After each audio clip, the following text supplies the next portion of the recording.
दोस्तों, एक सरकारी पुल पर काम चल रहा था और वहीं पर एक खूबसूरत और नौजवान महिला मजदूरी कर रही थी। एक दिन काम करते करते उसके पेट में अचानक से दर्द होने लगता है।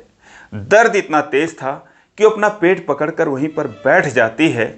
उसके समझ में नहीं आता कि आखिर ऐसा क्यों हो रहा है। दोस्तों, आनन फानन में उसको हॉस्पिटल पहुंचाया जाता है और हॉस्पिटल में उसका अल्ट्रासाउंड होता है। लेकिन अल्ट्रासाउंड की जो रिपोर्ट आती है दोस्तों, उसे देखकर डॉक्टर भी हैरान हो जाते हैं और उसके परिवार वाले भी परेशान हो जाते हैं। दोस्तों, उसके बाद क्या कुछ होता है, आखिर उसको क्या हुआ था, तो ये बहुत ही अच्छी कहानी है। ये जानते हैं पूरी कहानी इस वीडियो में। लेकिन वीडियो में आगे बढ़ने से पहले बस वही रिक्वेस्ट, वीडियो को लाइक कर दीजिए, चैनल को भी सब्सक्राइब कर लीजिए ताकि मेरा हौसला बढ़ता रहे। दोस्तों, ये कहानी है उत्तर प्रदेश के बस्ती जिले की। एक पुराना और छोटा पुलिया को तोड़कर उस पर बड़ा पुल बनाया जा रहा था। 10-15 लोग मजदूरी का काम करते थे। सारे लोग स्थानीय मजदूर थे। उन्हीं मजदूरों में एक 28-30 साल की खूबसूरत महिला, जिसका नाम पिंकी होता है, वो भी मजदूरी का काम कर रही थी। अब दोस्तों, एक दिन की बात है, उस पुलिया का निरीक्षण करने एक PWD का इंजीनियर, जो कि जेई होते हैं, जिनका नाम अरुण कुमार होता है, वो वहां पर आते हैं। साथ में उनके 2 बच्चे भी होते हैं। एक 8 साल की बेटी होती है जिसका नाम रिशिका होता है, एक 5 साल का बेटा जिसका नाम रोहन होता है। वो भी अपने पापा के साथ आते हैं और जैसे ही साइड पर आकर उनकी कार रुकती है, वो बच्चे कार से उतर जाते हैं, इधर उधर खेलने लगते हैं। अब जो पिंकी थी, जो कि वहाँ मजदूरी कर रही थी, वो उन बच्चों को देखकर उनके पीछे पीछे लग जाती है कि कहीं इन बच्चों को चोट ना लग जाए, क्योंकि वो ईंट पत्थर भी उठाकर अपना इधर से उधर कर रहे थे। अब वो कहती है कि आप लोगों को चोट लग जाएगी, आपके कपड़े गंदे हो जाएंगे, तो उनके पीछे लगी रहती है। लेकिन जो बच्चे थे वो मान ही नहीं रहे थे।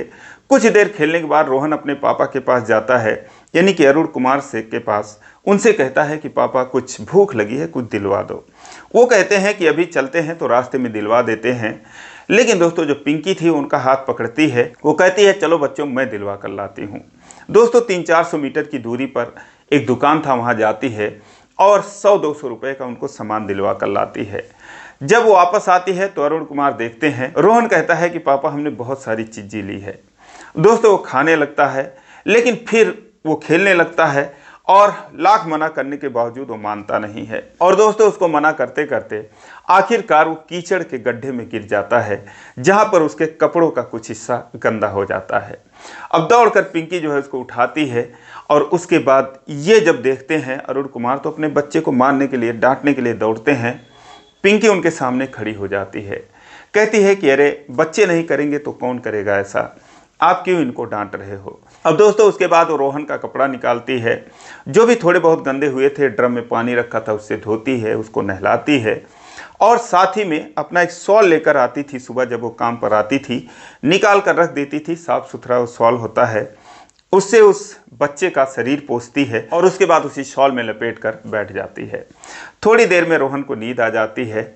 ये सब जब अरुण कुमार देखते हैं तो उनको बड़ा अच्छा लगता है कि उनके बच्चे का कोई इस तरीके से देखभाल कर रहा है। उसके बाद वो कहते हैं कि मैं कैसे जाऊं, कपड़े तो इसने भिगा दिया है। तो पिंकी कहती है कि साहब, अभी रुक जाइए और थोड़ा ये सो रहे हैं बाबू, उठेंगे तो ले जाना। फिर वो कहते हैं, अच्छा ठीक है, एक और साइड पर मुझे जाना है, वहाँ से लौट कर आता हूँ, उसके बाद जाऊँगा। दोस्तों, वो चले जाते हैं। 1 घंटे बाद फिर वापस आते हैं। तब तक रोहन जो है उठ के अपना खेल रहा था उसी तरीके से, और पिंकी उनके पीछे पीछे लगी हुई थी। लेकिन जब वो आते हैं तो फिर वो लोग कार में बैठ जाते हैं और जाने की तैयारी करने लगते हैं। तो जो इंजीनियर साहब थे अरुण कुमार, वो 500 रुपये निकाल कर पिंकी को देने लगते हैं। कहते हैं, ये लो, जो तुमने इनको सामान दिलवाया। वो कहती है, नहीं साहब, रख लो, क्या हुआ, बच्चों ने खा लिया तो। अब अरुण कुमार बहुत जिद करते हैं, लेकिन फिर भी वो पिंकी उनसे पैसे नहीं लेती। उसके बाद वो चले जाते हैं। अब दोस्तों, ऐसे 2-3 बार और वो आते हैं, अपने बच्चों को लेकर आते हैं। जब भी आते वो पिंकी के पीछे पीछे लग जाते हैं और पिंकी भी उनका बहुत अच्छे से देखभाल करती थी। अब दोस्तों, एक दिन की बात है कि जब पिंकी के पेट में दर्द होना शुरू हुआ और दर्द इतना जोर था कि वहीं पर बैठ जाती है, तड़पने लगती है। और उसके बाद सारे लोगों को समझ में नहीं आ रहा था क्या हुआ। फिर तभी जो है इंजीनियर साहब आ जाते अपनी कार लेकर, लेकिन आज उनके साथ वो बच्चे नहीं आए थे। आते ही वो देखते हैं, कहते हैं, अरे क्या हुआ। तो पता चलता है कि इसके पेट में बहुत दर्द हो रहा है। वो कहते हैं, किसी को बुलाओ। लेकिन दोस्तों उसके घर पर कोई नहीं था, क्योंकि वो अपने माँ के पास रहती थी। घर में उसकी माँ थी और उसकी नानी ही रहती थी और उसका कोई नहीं था। अब दोस्तों उसके पेट में इतना दर्द हो रहा था, किसी से देखा नहीं जा रहा था। तो जो इंजीनियर साहब थे उन्होंने बोला चलो मेरी गाड़ी में बिठाओ किसी तरीके से और इसको लेकर हॉस्पिटल चलते हैं। अब चूंकि वहाँ पर कोई लेडीज़ नहीं थी तो एक और मजदूर जो कि था वो साथ में लेकर बैठता है और उसके बाद ये उसको लेकर हॉस्पिटल जाते हैं, जहाँ पर एडमिट करते हैं और ग्लूकोज वगैरह चढ़ना शुरू होता है, इंजेक्शन लगता है, दर्द से थोड़ा आराम मिलता है। अब दोस्तों 1-2 घंटे बीत जाते हैं, तभी जो उसकी माँ थी और उसकी नानी थी वो भी रोते बिलखते हुए पहुँचते हैं। डॉक्टर कहते हैं कि ऐसा है कि अगर अल्ट्रासाउंड हो जाता तो सही रहता, बीमारी का पता चल जाता। तो अरुण जी कहते हैं ठीक है आप लोग अल्ट्रासाउंड कर दीजिए। दोस्तों उसके बाद उसको रूम में लेकर जाते हैं, अल्ट्रासाउंड करते हैं। जब अल्ट्रासाउंड होता है तो डॉक्टर कहते हैं कि इनके गुर्दे में जो है वो पथरी है और काफ़ी बड़ी 2 पथरियां हैं, 10 mm की, 12 mm की। अब दोस्तों ये बहुत ही हैरान करने वाला मामला था, क्योंकि इतने बड़े स्टोन जो थे वो घातक हो सकते थे। अब दोस्तों जब ये बात उसकी माँ और नानी सुनती हैं तो वो तो दहाड़े मार मार कर रोने लगती हैं। वो कहती हैं अब तो मेरी बेटी मर जाएगी, हमारे पास कहाँ पैसे हैं, हम कहाँ इलाज कराएं, हमारा कौन है। तो अरुण कुमार पूछते हैं डॉक्टर से कितना पैसा लगेगा। डॉक्टर कहते हैं कि अगर चीरा लगाकर ऑपरेशन करेंगे तो 25-30 हज़ार लगेगा और अगर दूरबीन से करेंगे तो 50-60 हज़ार भी लग सकता है। वो कहते हैं ठीक है। उसके बाद दोस्तों उसे जो है कुछ दवा भी देते हैं और उसके बाद फिर अरुण कुमार कहते हैं कि आपका कितना बिल हुआ। तो वो 3-4 हज़ार रुपये का बिल थमा देते हैं। अब दोस्तों जो पिंकी की माँ थी उसके पास तो सिर्फ 500 रुपये थे, वो किसी से मांग कर लेकर आई थी। तो जो अरुण जी थे वो अपने पास से पैसा दे देते हैं और उसके बाद उनको ले आकर उनके घर पर छोड़ते हैं। दवा कैसे खाना है ये सब बताकर वो फिर साइड पर चले आते हैं। तब तक वहाँ का जो ठेकेदार था जो पुलिया बनवा रहा था उसका नाम होता है DK, धर्मेंद्र कुमार नाम होता है। तो उससे कहते हैं कि भाई वो जो लड़की थी यहाँ पर काम कर रही थी उसका कितना बकाया है, कुछ हिसाब किताब है। तो वो हिसाब देखता है, कहता है कि हाँ उसका 1000 रुपये बढ़ रहा है। तो उसको कहते हैं कि एक काम करना, उसकी तबीयत खराब है, 2-4 हज़ार रुपये मैंने ही आज लगाए हैं, तो 1000 रुपये जो उसका बढ़ रहा है तुम उसके घर पर पहुंचा देना, क्योंकि उसको पैसों की बहुत ज़रूरत है, उनके पास पैसे हैं नहीं। वो कहता है ठीक है साहब पहुंचा देंगे। लेकिन दोस्तों अब उसके बाद जो है वो चले जाते हैं। अगले दिन से फिर पिंकी काम पर आने लगती है, क्योंकि उसे दर्द से राहत मिल जाता है। लेकिन जो ठेकेदार था DK था वो पैसे उसको देता नहीं है। अब उसके बाद दोस्तों जो है 15 तारीख को हिसाब होता था, पिंकी के भी 3-4 हज़ार रुपये निकल रहे थे। तो वो कहती है कि ये पैसे जो है आप साहब को दे देना, क्योंकि उन्होंने मेरा इलाज करवाया है और मैं ऐसे तो दे नहीं पाऊँगी, तो आप ये पैसे दे देना। वो कहता है ठीक है मैं दे दूँगा। दोस्तों उसके बाद फिर जो है एक दिन इंजीनियर साहब को आना हुआ, लेकिन उस दिन पिंकी काम पर आती नहीं है, क्योंकि ठेकेदार ही मना कर देता है कि कल काम पर मत आना, क्योंकि वो नहीं चाहता था कि फिर इसका और उनका आमना सामना हो और जो पैसे की लेन देन की बात हो वो उनके सामने हो। लेकिन अरुण कुमार आते हैं, पूछते हैं कि उसका क्या हाल है, तो बताते हैं ठीक है काम पर तो रोज़ आती है, आज आई नहीं है, पता नहीं क्यों। फिलहाल उनको भी तसल्ली होती है चलो ठीक है काम वगैरह कर रही है। उसके बाद वो चले जाते हैं। दोस्तों फिर 1 महीने तक काम चलता है और पुलिया का काम पूरा हो जाता है। सारे मजदूरों का हिसाब किताब होता है। अब पिंकी का कुल मिला के 10-12 हज़ार रुपये निकल रहे थे। वो ठेकेदार से कहती है, DK से कहती है कि अगर आप साहब से पूछ लेते कि उन्होंने कितना पैसा लगाया था, तो अगर मेरा कुछ बढ़ता है तो मुझे दे दीजिए, बाकी के पैसे आप उनको दे देना। अब दोस्तों इस पर जो DK था वो भड़क जाता है। कहता है एक तो उन्होंने अपनी कार में तुमको बिठाया, ऊपर से ले गए, इलाज कराया, अपना दिन भर काज किया, अब तुम उनसे हिसाब किताब करोगी कि कितना लगा कितना नहीं लगा। तुम्हारे जितने भी पैसे हैं वो सब साहब के खाते में जाएंगे, तुम्हें 1 रुपया भी नहीं मिलेगा। अब वो क्या करती, वो कहती है ठीक है भाई जैसी आपकी मर्जी, अगर उन्होंने लगाया है तो देना तो पड़ेगा ही। अब उसके बाद दोस्तों उदास होकर अपने घर चली आती है और पुलिया का काम बंद हो जाता है, क्योंकि काम पूरा हो चुका था। लेकिन दोस्तों अब उस काम को ओके करने के लिए इंजीनियर साहब को आना था और 10-15 दिन बाद वो टाइम निकाल कर वहाँ पर आते हैं। लेकिन दोस्तों जिस दिन वो आते हैं उसी दिन इत्तेफाक से एक बार फिर पिंकी के पेट में दर्द होना शुरू हो गया था। वो जो है हॉस्पिटल जाने के लिए उसकी माँ और उसकी नानी सड़क पर बैठी थी, किसी साधन का इंतजार कर रही थी कि कोई वाहन आए तो उस पर बैठकर वो लोग जाएं और हॉस्पिटल में दिखाएं। अब तभी दोस्तों अरुण कुमार जो है वो आ रहे थे उस पुलिया का फाइनल निरीक्षण करने। वो पिंकी को देखते हैं तो अपनी गाड़ी रोकते हैं और कहते हैं क्या हुआ, आज फिर दर्द कर रहा है क्या पेट में? तो कहती है कि हाँ आज भी दर्द कर रहा है। वो कहते हैं अच्छा गाड़ी में बैठो, चलो पहले मैं तुम्हें दिखा कर ही आता हूँ।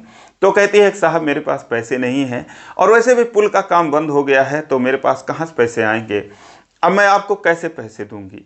अब वो दोस्तों हैरान हो जाते हैं और कहते हैं क्या बात कर रही हो, तुमसे किसने पैसे मांगा और किस पैसे की बात कर रही हो? तो पिंकी कहती है कि क्यों आपको 12,000 रुपये ठेकेदार साहब ने दिया नहीं, मैंने अपने 1.5 महीने की मजदूरी कटवा दी है कि वो आपको दे देंगे। तो वो कहते हैं कि मैंने तो पैसे मांगे नहीं और ना ही मुझे कोई पैसे मिला है, तो ये कौन सी बात कर रही हो? चलो कोई बात नहीं, जो भी है तुम पहले गाड़ी में बैठो, चलो पहले मैं तुम्हारा इलाज करवाता हूँ, तुम पैसे की टेंशन मत लो। अब दोस्तों कहीं ना कहीं पिंकी उनको अच्छी लग रही थी क्योंकि उनके बच्चों का इतना देखभाल करती थी, उनके बच्चों को इतना प्यार करती थी। ये चीज़ जो है अरुण कुमार को बहुत अच्छी लगी थी, तो इसीलिए उनको जो है पिंकी से हमदर्दी हो जाती है। वो कहते हैं चलो पहले तुम्हारा इलाज करवाते हैं। अब दोस्तों अपनी कार में उसकी माँ, नानी और पिंकी को बिठाते हैं और उसके बाद लेकर जाते हैं हॉस्पिटल।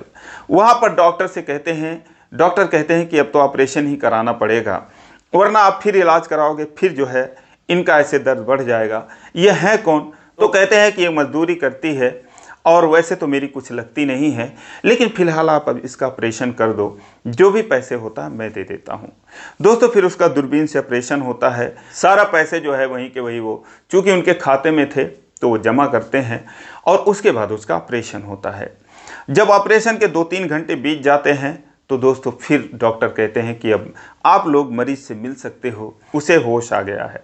अब दोस्तों उसके बाद अरुण जी जाते हैं, बेड पर लेटी थी तो इनको देखते ही उसके आंखों में आंसू आ जाते हैं। वो जो है रोने लगती है तो वो उसका रुमाल से आंसू पोंछते हैं, कहते हैं घबराओ मत, तुम ठीक हो जाओगी। उसके बाद वहीं स्टूल पर बैठ जाते हैं और हाथ उसने अपना बेड पे रख रखा था, उसके हाथों को टच करते हैं, कहते हैं घबराओ मत, तुम ठीक हो जाओगी। वहीं पर उसकी माँ थी, उसकी नानी थी, वो जो है साहब का लाख लाख शुक्र अदा करती हैं। अब आसपास के बेड पर जो मरीज या उनके परिजन थे वो भी उनकी तारीफ़ करते हैं, कहते हैं कि आजकल तो ऐसा कोई करता नहीं किसी के साथ, लेकिन कहीं ना कहीं ये लड़की भी अच्छी है, इसका नसीब अच्छा है कि वहाँ पर मजदूरी कर रही थी और ये साहब जो है इसको लेकर चले आए, वरना कौन इस तरीके से करता है। फिलहाल दोस्तों वो डॉक्टर से बात करते हैं और उनका जो भी पैसा होता है, जो भी दवा वगैरह का, कहते हैं कि सब कुछ मैं दूंगा, छुट्टी आप लोग कब करोगे बता दो, उस दिन मैं आ जाऊंगा। तो कहते हैं शायद 3 दिन बाद छुट्टी होगी, कहते हैं ठीक है। अब दोस्तों तीसरे दिन वो फिर आते हैं, लेकिन इस बार अपने बच्चों को लेकर आते हैं और कहते हैं चलो दिखाएं तुम्हारी आंटी का क्या हाल है। अब दोस्तों जैसे ही बच्चे आते हैं तो जाते हैं पिंकी के पास। पिंकी जो है उनको देखकर रोने लगती है और उसके बाद वो उसका हाथ पकड़ लेती हैं, बच्चों को प्यार दुलार करने लगती हैं। उसके बाद वो लोग कहते हैं कि आंटी आपको क्या हो गया था, हम पापा से रोज़ पूछते थे तो पापा कहते थे आप बीमार हैं। तो वो कहती है कि हाँ मैं बीमार थी, लेकिन आपके पापा ने मुझे ठीक करवा दिया है। दोस्तों उसके बाद वो डिस्चार्ज करते हैं और उसके बाद फिर जो है वो लेकर घर चले जाते हैं। जो भी पैसा वगैरह होता है वो अरुण जी हॉस्पिटल का पे करते हैं। घर पर जाते हैं तो वहाँ पर दोस्तों अब दोनों जो बच्चे थे वो कुछ गिफ्ट लेकर आए थे, जिसे देखकर सारे लोग हंसने लगते हैं। वो अपनी जेब से 2 कैडबरी निकालते हैं 10-10 रुपये वाली और वो पिंकी को देकर कहते हैं लो आंटी हम आपके लिए कुछ लेकर आए थे, क्योंकि आप बीमार थी तो इसीलिए हम आपके लिए गिफ्ट लेकर आए हैं। अब दोस्तों जब अरुण जी देखते हैं तो हंसने लगते हैं, कहते हैं कि बेटा मैं और कुछ दिलवा देता अगर तुम लोग कहते। तो कहते हैं पापा ये तो सरप्राइज़ था आंटी के लिए, आपको हम क्यों बताते। तो फिलहाल इस तरीके से बच्चे बहुत ही प्यारे थे और जिस तरीके से पिंकी उनको प्यार करती थी उसी तरीके से बच्चे भी पिंकी को प्यार करने लगते हैं। दोस्तों उसके बाद फिर सारे लोग चले जाते हैं। 1 हफ्ते बाद फिर जो है हॉस्पिटल दिखाना था। फिर अरुण जी आते हैं, अपने दोनों बच्चों को लेकर आते हैं और जब हॉस्पिटल में जाते हैं सारा कुछ डॉक्टर देखते हैं, कहते हैं सब कुछ ठीक है, कोई दिक्कत वाली बात नहीं है। फिर से अल्ट्रासाउंड होता है, कहते हैं स्टोन पूरी तरीके से निकल चुका है। लेकिन दोस्तों अब जो है जब सारे लोग वहाँ पर बैठे थे तभी दोस्तों पिंकी जो है उन बच्चों से पूछती है कि आपकी मम्मी घर पर क्या करती हैं, आप लोगों से पूछती नहीं है कि आप लोग कहाँ जाते हो, कैसे घूमने जाते हो। तभी दोस्तों जो रोहन कहता है कि मेरी मम्मी नहीं है। अब दोस्तों ये सुनकर पिंकी चौंक जाती है, कहती क्या हुआ मम्मी कहाँ पर हैं। तो कहता है मेरी मम्मी मर गई हैं, इस दुनिया में नहीं है, हम अपने पापा के साथ ही रहते हैं। अब दोस्तों ये कहते हुए इस छोटे से बच्चे की आंखों में आंसू आ जाते हैं। रिस्का थी, उसके भी आंखों में आंसू आ जाते हैं। तो पिंकी उनको अपनी छाती से लगा लेती है, कहती है नहीं बेटा ऐसा मत कहो कि तुम्हारी मम्मी नहीं है। अब दोस्तों जब ये बात रिस्का सुनती है तो कहती है कि आंटी जब मैं अपने मम्मी को बहुत याद करती हूँ, लेकिन जब आपसे मिलती हूँ तो मैं मम्मी को इतना याद नहीं करती। तो अगर आप मेरी मम्मी हो तो आप मेरे घर पर चलो ना, पापा के घर पर चलो। अब दोस्तों वो कहती है, कुछ नहीं बोलती। तभी वहाँ पर जो है अरुण कुमार आ जाते हैं। अब बच्चे उनके पास दौड़कर जाते हैं, कहते हैं पापा पापा देखो आंटी कह रही हैं कि मैं तुम्हारी मम्मी हूँ, तो आंटी को लेकर चलो ना हमारे घर पर। अब दोस्तों जब ये सब बातें कहने लगते हैं तो अब फोर्स करने लगते हैं कि इनको घर पर लेकर चलो ना पापा। लेकिन वहाँ पर अरुण कुमार भी थे, पिंकी थी, उसकी नानी, उसकी मम्मी भी बैठी थी। ये चारों लोगों के समझ में नहीं आ रहा था कि आखिर बच्चों के सवालों का जवाब क्या दे। कोई कुछ नहीं बोलता, पिंकी जो है उदास बैठी थी।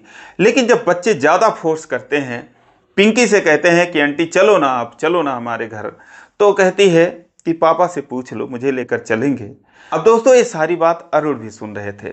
उन्होंने कहा क्यों नहीं ले चलूँगा, अगर तुम चलना चाहोगी तो मैं तुम्हें ले चलूँगा। दोस्तों उसके बाद उसकी नानी से, उसकी मम्मी से बात करते हैं कि अगर बच्चे इतना घुल मिल गए हैं और ये भी जो है इन्हें भी आराम की ज़रूरत है, तो अगर मेरे घर पर ही चलेंगी तो अच्छा रहेगा। तो वो कहती हैं ठीक है साहब आप ले जाइए, मेरी बेटी बहुत सीधी है, आपके बच्चों की देखभाल करेगी। अब दोस्तों उसके बाद जो है वो पिंकी को लेकर अपने घर चले जाते हैं। और वहाँ पर जाने के बाद जो है जिस तरीके से बच्चों से घुल मिल जाती है और बच्चे भी उसे अपनी माँ की तरह ही मानने लगते हैं।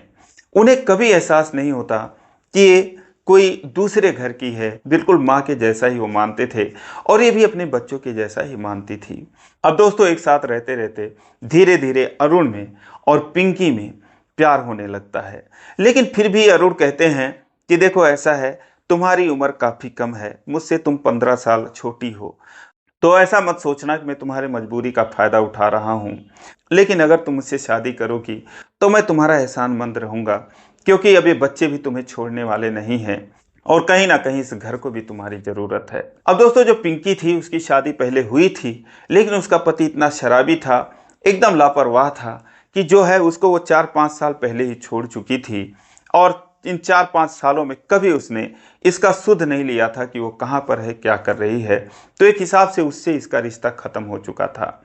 ये कहती है कि साहब अगर आप मुझे अपनाते हैं तो ये मेरी भी खुशनसीबी होगी, अगर आपको कोई दिक्कत नहीं है तो मुझे भी आपके साथ रहने में कोई दिक्कत नहीं है। अब दोस्तों उसके बाद दोनों एक दूसरे से प्यार करने लगते हैं और बेइंतहा प्यार करने लगते हैं। कुछ ही दिन बाद फिर वो दोनों अपने परिवार से बताते हैं कि हम शादी करने वाले हैं, तो सारे परिवार वाले भी खुश होते हैं। और उसके बाद कुछ रिश्तेदारों और जान पहचान वालों की मौजूदगी में एक मंदिर में पिंकी और अरुण कुमार शादी करते हैं। और दोस्तों उसके बाद खुशी खुशी अपना जीवन व्यतीत करते हैं। 2 साल बाद पिंकी एक बच्ची को जन्म देती है और आज ये सारा परिवार बहुत अच्छे तरीके से रहता है। आज वो बच्ची भी 6 महीने की हो चुकी है और तीनों बच्चे बहुत प्यार से रहते हैं। तो दोस्तों एक तरफ ठेकेदार जैसे लोग और एक तरफ इंजीनियर साहब जैसे लोग, कितना फ़र्क होता है लोगों में। दोस्तों फिलहाल ये रही कहानी, आपको कैसी लगी कमेंट करके ज़रूर बताएं। वीडियो को लाइक नहीं किया तो लाइक कर दीजिए और चैनल को सब्सक्राइब कर लीजिए इसी प्रकार की कहानियों के लिए। फिर मिलेंगे अगले वीडियो में, तब तक के लिए जय हिंद।